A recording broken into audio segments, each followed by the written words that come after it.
Hey everybody, welcome to the Dex where we cover trivia and strategy for a different Pokemon each week. I'm Lone Wolf Alex. And I'm Lone Wolf Alex. Wait, what's going on here? What? Stop that! Wait, come on, PokeKellz, stop! Okay, fine. What was that all about? I'm just being this week's Pokemon. It's called Mimicry, dude. That's not... Oh my god, stop! Okay, I'm done. It's Crawdaunt! Hey!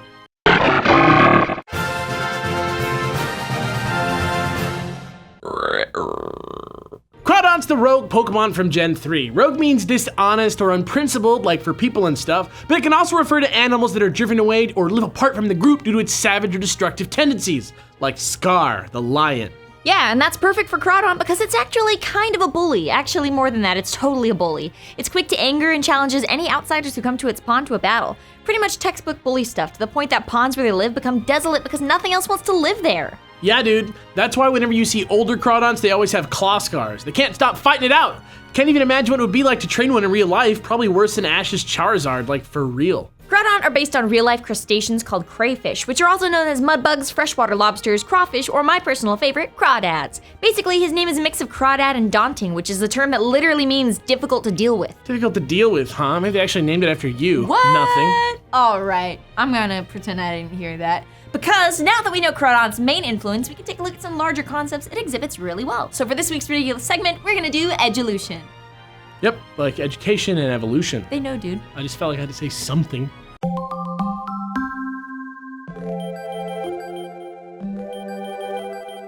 So we've talked in the past about how animals can imitate each other to survive, and Crawdaunt is a great example of that in Hoenn. Look at the markings on his chest, and the circles around his eyes, and the star on his nose. Remind you of anyone? Come on, look! If you squint just right, it kind of looks like the open mouth of a Sharpedo, right? Take a look at them side by side. See, and that's no accident. That's actually a phenomenon known as Mullerian mimicry at work. That's where two dangerous and possibly unrelated species evolve to mimic each other's warning signals. It's sort of like teaming up to help get the word out. Kind of. Yeah, and to see how Crawdaunt got that way, let's take a look at his less violent pre-evolution Corphish. Corphish are described as adaptable Pokemon that can live in any type of water, and in their Ruby entry it says they were originally foreign Pokemon that were imported as pets that eventually turned up in the wild. Technically, that makes it an invasive species. Yeah, and that's super similar to the real-life story of Procambarus clarki, better known as the Louisiana crawfish. Just like Crawdaunt, the Louisiana crawfish is bright red in color, and despite being a freshwater animal, it can survive easily in many types of water. Yeah, and sometimes that means dirty water or polluted water where nothing else can make it.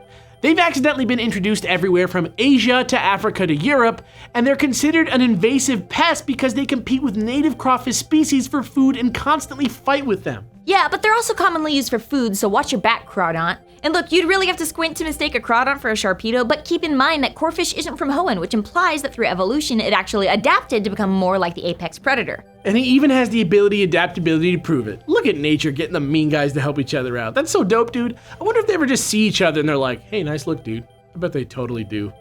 Edulution, man. That's cool. That's weird. That's cool.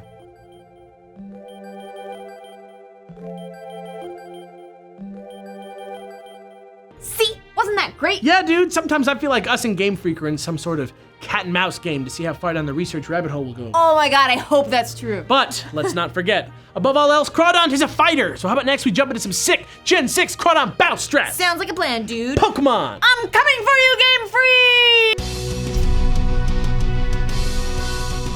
Crawdaunt is unique because though he has immense power at the cost of his bulk, unlike a lot of other Pokemon in this category, he doesn't really need a choice item to be extremely threatening. Start with an adamant one and super train it in HP and attack. This entire set is structured around opening with Sword Stance, which uses up one turn to boost your attack stat 2 stages. Couple that with the ability Adaptability, which increases the attack boost on stab moves from 1.5 to double the power, and he can become a problem really fast. It still takes a whole turn to get set up though, so I always use the Citrus Berry on this set as sort of an insurance policy, so I have a decent chunk of HP available if I need to switch out and come back later. It's complicated, but trust me, it makes all the difference. Crawdaunt simply doesn't have the speed to be threatening unless you give him a priority move, so go with Aqua Jet there. It seems a little weak at first, I know, but Adaptability actually makes it pretty scary. However, if you call their bluff on a switch or somebody's paralyzed, you also want to have knockoff for when your opponent relies too heavily on hold items, and Waterfall for a stab water move that's twice as powerful as Aqua Jet, and even has a 1 in 5 chance to flinch your target. Still, that's not the only way to train a Crawdaunt, so as always, here are a few random thoughts. Honestly, Focus Sash is probably a safer choice than Citrus Berry for a hold item on this set, but to me the risk is worth the little extra health you might need in the clutch. Just figured I'd let you know. Same goes for Crab Hammer, which most people use in place of Waterfall since it's more powerful and has a high crit chance, but it also has 10% less accuracy. It may not seem like much, but when it does miss, you'll curse my name. Trust me. Also, if you do want to try running Crawdaunt with a choice band, swap out Swords Dance for Crunch. It's another stab move that benefits from adaptability, and it also has a chance to lower defense, which is never a bad thing. Or lastly, you can swap Swords Dance for Ice Beam and put that smug grass type who thought he got the drop on you in his place. Sang! And that's it, folks. Crawdaunt. Do not mess with Crawdaunt. For more episodes about water types, click here. Or if you want to hear the most recent hour-long episode of our weekly Dex podcast, click here. It's tight. Don't miss it. I'm PokeKellz. And I'm Lone Wolf Alex. Tune in next week for another persuasive episode of The Dex.